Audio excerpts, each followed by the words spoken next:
Vamos a abrir aquí en Negocios Televisión tiempo para hablar de inversiones sostenibles, de inversión a medio plazo. Veremos a ver qué nos dicen nuestros invitados de esta mañana. Comenzamos con Marta Hervás, Investment Manager de Private Equity en Arcano. Marta, muy buenos días. Buenos días. También César Ozaeta, director de ventas para España de Nordea. Buenos días, César. ¿Qué tal? Muy buenos días a todos. Ignacio Martín Villalba, director de Relaciones Institucionales de Candrian. Ignacio, muy buenos días. Buenos días. Bueno, si os parece, empezamos, bueno, si queréis empezamos con Marta y vamos de uno en uno. Comenzar un poco una visión general, ¿no? de este momento de la inversión en ESG, Marta. Sí, pues a ver, nosotros lo que vemos yo creo es un cambio de mentalidad ya muy generalizado, ¿no? Tanto por parte de los inversores y también lo estamos viendo un poco motivado más por la regulación, ¿no? Con lo cual yo creo que hemos pasado un poco de algo que es, bueno, pues nice to have, ¿no? Que estaría bien tenerlo, a algo que se ha convertido en primordial. Así que eso es un poco lo que nosotros estamos viendo, tanto en activos más tradicionales como para nosotros en activos alternativos, que es un poco lo que hacemos dentro de la gestora de Arcano. César. Pues sí, yo estoy de acuerdo con Marta. O sea, la inversión ESG se ha convertido en una realidad, ¿no? O sea, al final hemos visto cómo hay una serie de temas que vienen preocupando durante décadas bueno, a la sociedad, y lo que se está haciendo ahora es, mediante la regulación, pues tratar de ponerle un poco los puntos a las IES de cara a generar unos objetivos y que también sea el inversor privado el que colabore en la consecución de esos objetivos, ¿no? Entonces, bueno, todavía es un poco, yo creo, estamos en el primer momento, pero claramente esto está empezando a coger velocidad y a partir de aquí, pues todo el mundo se tiene que subir a ello, ¿no? Un primer momento, pero como decías, ya es una realidad, no es algo desconocido, Sí. ¿verdad? Ya hasta se va afinando, ¿no? Todo ese reglamento legislativo. Ignacio, ¿cuál es esa visión desde parte de Candrian? Pues también muy positiva, en la misma línea que mis compañeros.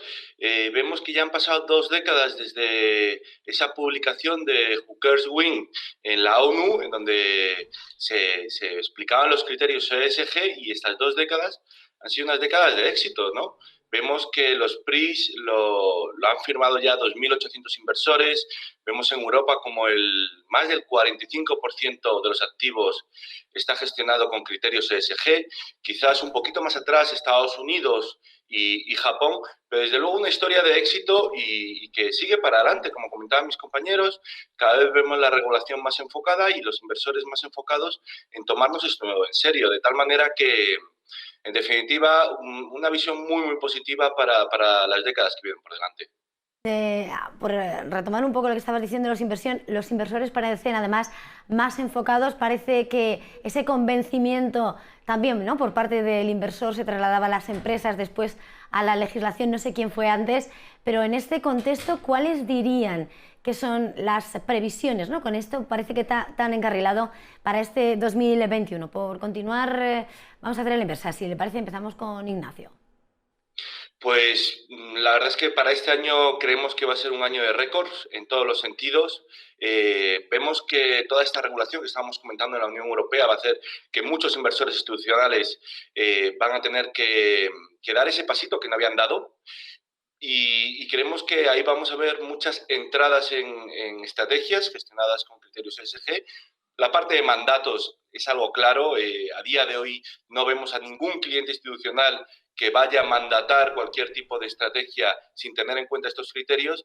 Y si desde Candrian podríamos destacar algo, creemos que este va a ser el año de la renta fija en inversión socialmente responsable. En este sentido, creemos que se van a romper todos los récords en cuanto a emisiones de bonos verdes, bonos azules, bonos sociales, y por ahí va una dinámica que parece imparable. César, no sé cuál es la visión desde Nordea, si comparte, bueno, también esa visión sobre la renta fija, pero bueno, desde ustedes, ¿cuál es su previsión? Sí, bueno, la verdad es que efectivamente la visión que tenemos es bastante positiva, ¿no? Hay que tener en cuenta que básicamente ya este año se han puesto un poco las reglas encima de la mesa, reglas de taxonomía. A las gestoras nos han obligado a un poco hacer un disclosure de cómo hacemos estos aspectos ESG y qué es ESG. y entonces efectivamente nosotros al final lo que vemos que de aquí en adelante ya nadie se va a plantear invertir si no es con criterios ESG, ¿no? Efectivamente, con la renta fija, que probablemente se había quedado atrás respecto a la renta variable, vamos a empezar a ver también cómo los aspectos ESG van cobrando importancia. Aquí también es importante ver que igual que desde las gestoras estamos implementando pues, nuevas estrategias y maneras de implementar el ESG, también a las compañías y a las empresas se les va a empezar a exigir que publiquen cosas, ¿no? Entonces, al final, yo creo que esto va un poco por los dos lados, ¿no? Tanto desde el punto de vista de la inversión como desde el punto de vista de las compañías, y obviamente los inversores y los partícipes al final pues van a empezar también a conocer de este aspecto. Por lo tanto, previsiones positivas y efectivamente pues la renta fija probablemente es el siguiente activo en el que veamos cómo cada vez hay más inversión en ESG. Marta, desde Arcano, ¿cuáles son esas previsiones para este 2021? Sí, pues nada, muy en línea con lo que se ha comentado y probablemente un par de puntos, ¿no? Más, diría, principalmente es un tsunami regulatorio, ¿no? Que ya lo estamos viendo aquí y que va a llevar pues tanto a inversiones como a inversores a tener que reportar. O sea, yo creo que la información va a empezar a fluir de manera mucho más extensa, ¿no? Que es algo que yo creo que llevábamos un poco como deberes de hace muchos años y que es fundamental al final para poder llevar a cabo estas estrategias de una manera un poquito más estructurada ¿no? y con datos. Y luego el otro punto te diría que probablemente Estados Unidos, ¿no? Que ha sido el país un poco que se ha ido quedando atrás a nivel ESG, a pesar de que, bueno, pues en otros muchos aspectos va por delante, ¿no? Yo creo que en el tema de ESG está claramente por detrás y con Biden que quiere retomar la agenda verde, yo creo que esto va a ser un cambio importante en 2021. Ahora sí, le parece, César. Bueno, ¿han cambiado los ODS, la forma de invertir? Bueno, al final, efectivamente, o sea, los ODS de la ONU, yo creo que lo que ponen es un poco un marco de juego, ¿no? O sea, al final lo que sirven es para identificar cuáles son los aspectos que desde el punto de vista ESG se debe mejorar, ¿no? Entonces, pues de ahí la elaboración de esa lista, y lo que nos sirve a nosotros las gestoras es como referencia para poder empujar en un sentido, ¿no? Pues ahí tenemos desde reducir la pobreza hasta temas de clima, derechos sociales. Entonces, al final, los ODS lo que te sirven es un poco como una guía para poder asociar una compañía hacia la mejora de un aspecto ESG, ¿no? Entonces, efectivamente, muchas gestoras estamos cogiendo los ODS como esas referencias, y yo creo que lo que pone es un poco ese marco común para todos en aras de invertir en ESG, ¿no? Entonces, la respuesta es que claramente yo creo que sí que apoyan en la orientación ESG. Marta.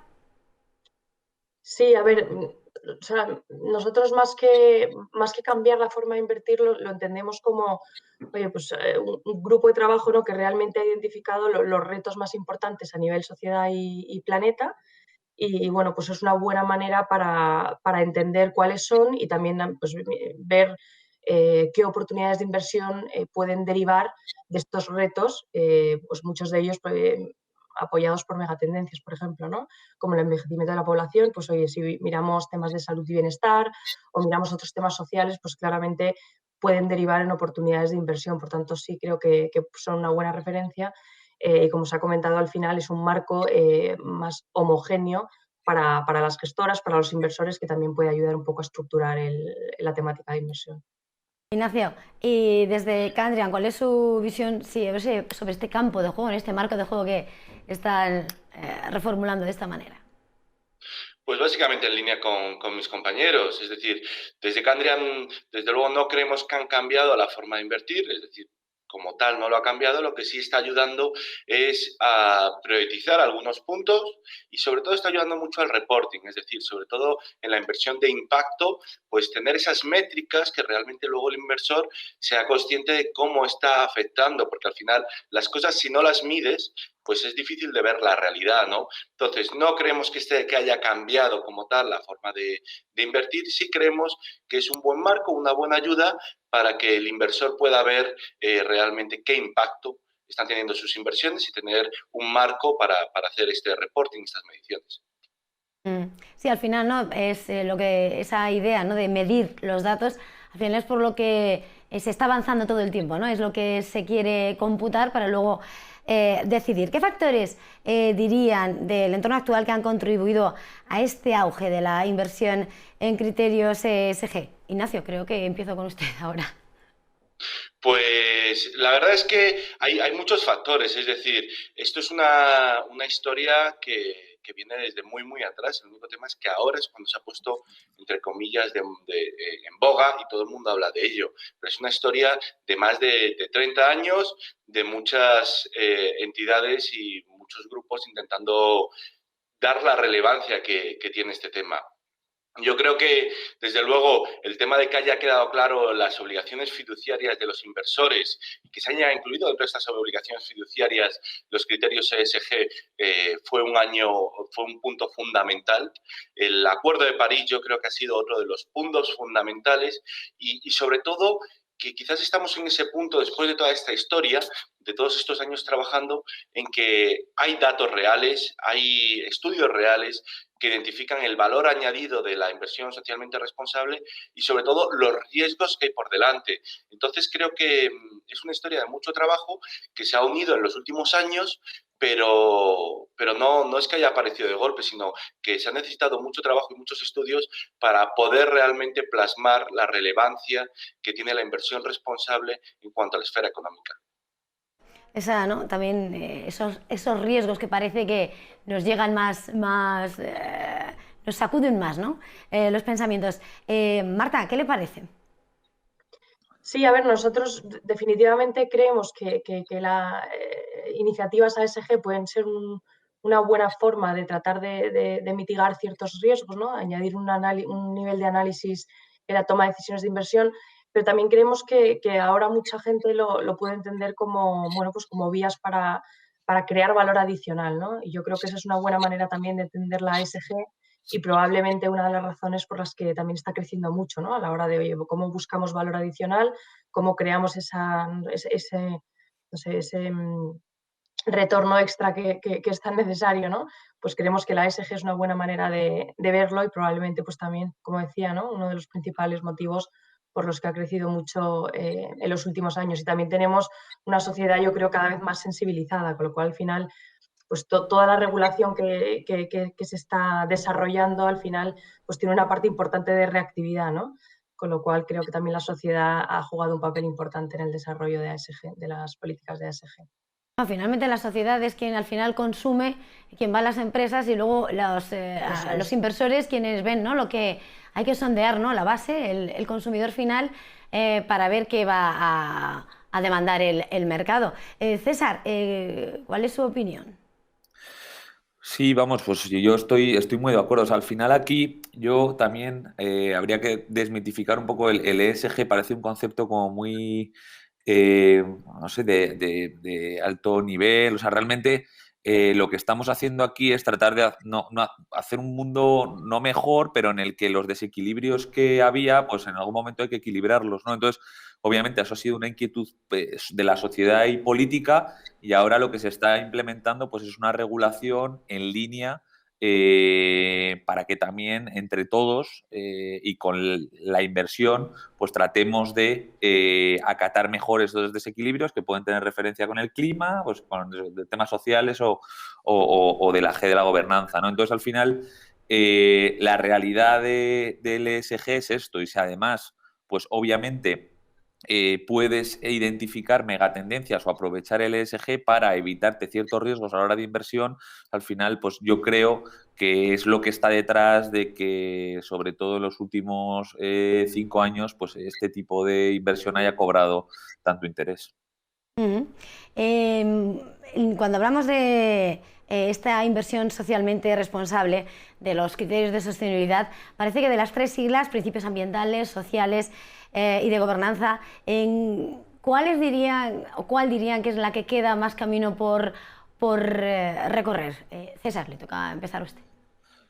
Pues, o sea, desde luego nosotros en Nordea sí que es algo que tenemos ahora más claro. Venimos de unos años en los cuales la inversión en todo lo relacionado con clima ha sido lo que más éxito ha tenido, ¿no? También es verdad que probablemente sea lo más fácil de identificar, ¿no? Como inversión de las 3 letras, pero pensamos que en este momento probablemente es la S a lo que más dedicación hay que tener y donde más oportunidades probablemente haya, ¿no? O sea, al final hemos venido de una situación como es el COVID, una pandemia mundial, pues que yo creo que a todos nos ha hecho darnos cuenta de muchas cosas y entonces pues la parte de empowerment, la parte de empoderamiento social, creemos que ahora es lo que probablemente vaya a los próximos años tener más oportunidades de inversión, obviamente sin descartar que el tema del cambio climático, como comentaba también Ignacio,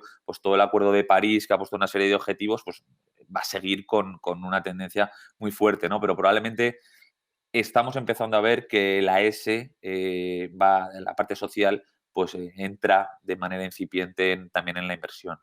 La más incipiente, por lo tanto, a la que le ven más recorrido desde Nordea. Bien, y desde Candrian, Ignacio, ¿cuál es? Pues en el corto o medio plazo nosotros creemos que el mayor impacto lo vamos a ver todavía por la parte medioambiental. Está clara la apuesta de la Unión Europea, vemos los fondos Next Generation, hacia dónde se están enfocando.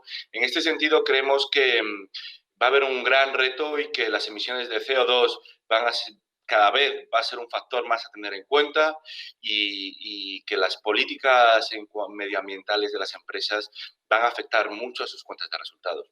Nosotros creemos que a medio y corto plazo, sin duda, esa es la apuesta segura.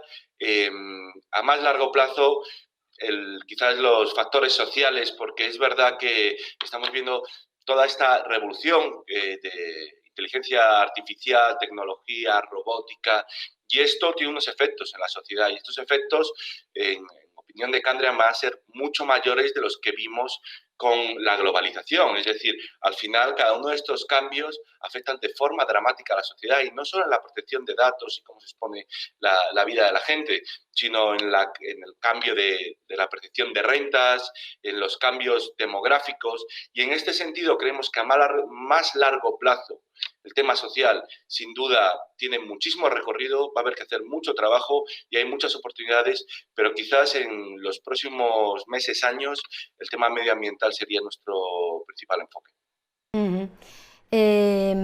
Marta, desde Arcano, ¿cuál es esa letra, cuál es esa sigla a la que le veis más recorrido por hacer? Sí, a ver, pues un poco en línea con lo que se ha comentado. Yo creo que la E ha sido la gran protagonista durante los últimos años y sigue, por supuesto, muy presente y es muy relevante, probablemente la más relevante, pero sí que es verdad que en el largo plazo vemos igual que la S ha sido un poco la gran olvidada y, bueno, y hay muchísimos movimientos reivindicativos, ¿no? Como Me Too o Black Lives Matter, de temas de diversidad e inclusión que creemos que, bueno, pues que están ahora mismo muy en auge y que probablemente se siga así en el medio y largo plazo, con lo cual diríamos que mirando un poco de cara a futuro y lo que se viene, más relacionado con la S, pero sin olvidar la E, ¿no? Que como digo, yo creo que está siempre muy en mente de todos y es una medida muy importante también. Pues nada, eso es lo que queda por hacer. Les voy a pedir un momento, vamos a hacer una pausa para ir a hacer un repaso de las últimas noticias que han llegado a la redacción y enseguida volvemos aquí con esta tertulia en la que estamos hablando esta mañana sobre sostenibilidad, sobre ESG. Muchísimas gracias. Seguimos en un momentito.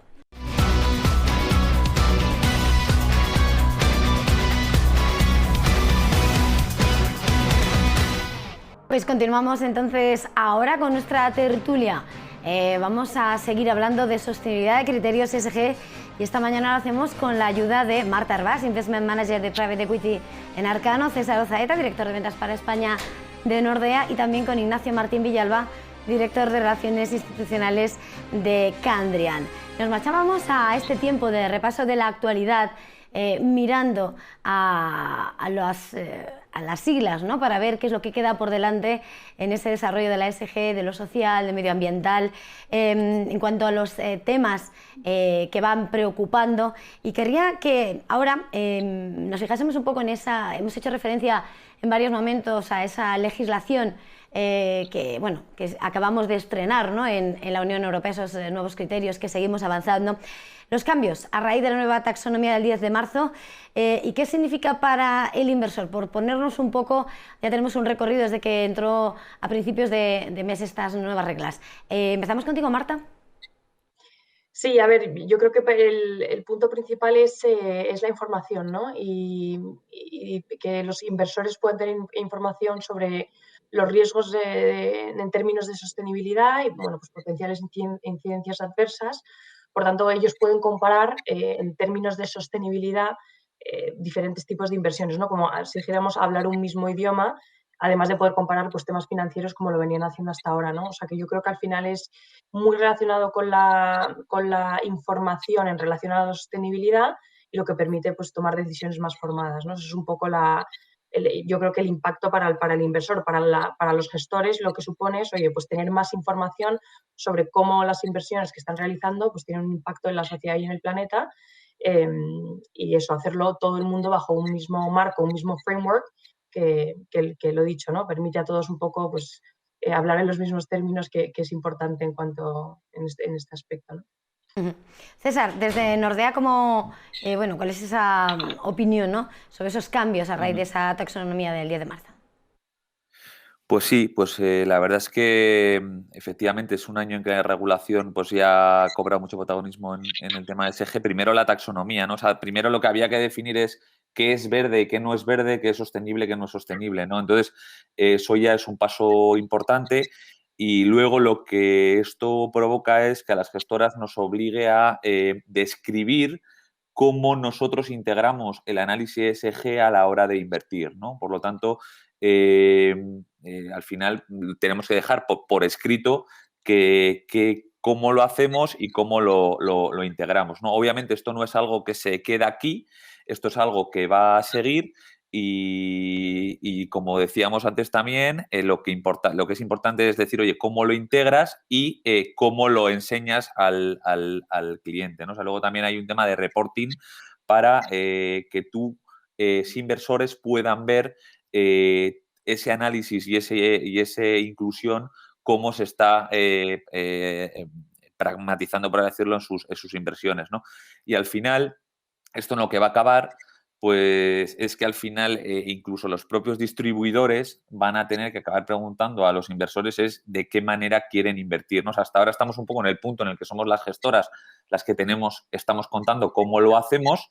Todavía a los distribuidores y a los inversores pues no les ha acabado de llegar del todo, pero es algo que va a acabar llegando y luego sobre todo a través de MiFID, pues el inversor mostrará sus preferencias en un tipo de inversión u otro, ¿no? O sea que por eso decimos que ahora estamos empezando desde el punto de vista de regulación con la implementación de todo esto, pero que esto va a ser un camino que va a durar 2 o 3 años todavía, en el cual al final va a acabar afectando pues, a toda la cadena de valor que hay a la hora de invertir por parte de un inversor. Ignacio, desde Candrian, ¿cuáles esos cambios? ¿Cómo se ven? Pues mismas valoraciones, muy positivo. Al final no deja de ser una manera de obligar a todas las entidades dar más transparencia en cuanto a estos criterios y va en línea en lo que comentaba César, lo que comentaba Marta, de que al final lo que busca aquí el regulador es cumplir con esa obligación fiduciaria y si el cliente te dice que él quiere que tengas en cuenta ciertos criterios para gestionar su patrimonio, pues los tengas en cuenta y lo puedas demostrar. Entonces, por la línea cambios a muy corto plazo, tenemos más los inversores institucionales que hemos tenido que hacer un esfuerzo para mostrar públicamente todo lo que hacemos y al inversor quizás de la calle no lo va a notar tanto, no lo va a entender. De hecho, el léxico que estamos utilizando es muy técnico en estos momentos, como debe ser, porque las cosas las tienes que enfocar desde un punto de vista técnico, pero al final eso hace que le vaya a tardar un poco más quizás a que el inversor de la calle lo incorpore en su léxico diario, pero vamos por el buen camino y sin duda todo lo que sea transparencia es muy bueno para el mundo financiero. Despedirnos, querría que nos ofrecieran una recomendación cada uno de ustedes. César, su turno, desde Nordea, ¿cuál sería esa recomendación? Pues nosotros, o sea, estamos especialmente positivos en mercados emergentes y pensamos que si hay una zona o un activo en el que tiene sentido hacerlo de manera más sostenible, pues es emergentes, ¿no? O sea, al final no lo decimos nosotros, o sea, hay muchos estudios que demuestran que los riesgos derivados de aspectos ESG en emergentes son mayores que en desarrollados y, por tanto, el impacto positivo que genera una inversión hacerlo de manera sostenible en emergentes, pues es todavía mayor, ¿no? Incluso, o sea, eso es desde el punto de vista de ESG, pero que también tengamos en cuenta que los países emergentes son los que han salido más rápido, principalmente Asia, de esta pandemia y que por eso allí también se están dando una serie de dinámicas que en el medio a largo plazo pues tienen un crecimiento estructural muy, muy fuerte, ¿no? Entonces, combinando un poco las buenas perspectivas, tanto macro como micro de compañías que están surgiendo allí, con estos aspectos ESG que te dan un aspecto diferencial a la hora de invertir, pues nuestro fondo Nordea Emerging Stars Equity Fund, pues creemos que es una solución muy interesante ahora mismo para un inversor de largo plazo que quiera coger un poco esa exposición a tendencias de largo plazo de crecimiento con enfoque ESG. Pues primera recomendación. Marta, desde Arcano. Sí, nosotros, como comentaba al principio, nos enfocamos en estrategias de activos alternativos y creemos que probablemente tenemos un entorno idílico para seguir apostando por alternativos, pues private equity, infraestructura, real estate, y si lo hacemos desde un punto de vista de integración de aspectos ASG, incluso temáticas de impacto, como puede ser nuestro fondo de Arcano Impact Private Equity Fund o nuestro fondo BES2, que es infraestructuras sostenibles, pues creemos que es, oye, producto muy, muy bueno por el entorno de tipos que estamos viviendo y además lo hacemos con la integración de aspectos ASG y buscando una inversión de impacto, ¿no? Apoyada por una serie de megatendencias que creemos que ahora mismo es pues, un entorno muy atractivo. Ignacio, y esa tercera recomendación desde Candriam. Pues desde Candriam creo que iríamos al tema de salud y sobre todo al tema de oncología, enfocándolo más. Creemos que este año va a seguir siendo muy, muy relevante el tema de salud, no solo por el tema de la pandemia, sino por los retos que tenemos por delante. Entonces me quedo con esa idea, salud y enfocado en oncología. Muchísimas gracias a los tres por arrancar esta semana con nosotros. Marta Hervás, Investment Manager de Private Equity en Arcano, César Ozaeta, Director de Ventas para España de Nordea, e Ignacio Martín Villalma, Director de Relaciones Institucionales de Candriam. Feliz semana y feliz negocio. Muchísimas gracias. Muchas gracias. Muchas gracias. Buen día.